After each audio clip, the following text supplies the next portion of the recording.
компьютердегі мына үш құрылғыны білетін болсаң, АБТ информатикада 2 балл смело қосасың. Бұл компьютердің ішкі жадылары. Біріншісі RAM, жедел жады. Компьютер жұмыс жасап жатырған кездегі программаның ақпараттарын есте сақтап тұрады. Мысалға, сен GTA Vice City офлайн ойнап жатасың, компьютерда маман кіріп келген кезде сөндіріп тастасаң, қайттан қосқан кезде сенің прогресстерің сақталмайды. Яғни ойын ойнап жатырған кездегі сақталатын құрылғы бұл бізде жедел есте сақтау құрылғысы. Екінші жады ROM жады бұл бізде өзгертілмейтін тұрақты ақпараттарды сақтайды. Яғни көбінесе компьютерді қосуға, дауысын басуға, дауысын өшіруге арналған кнопкаларды сақтайтын жадымыз.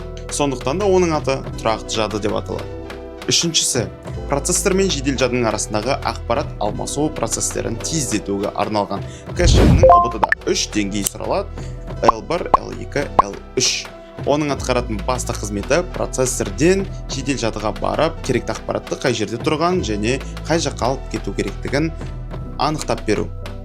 Міне дәл осылай 3 жадыны 90 секундта оңай есте сақтап алдық. Дәл осылай егер де ақпараттарды есте сақтаған келсе, менің аккаунтыма тіркеліп қой.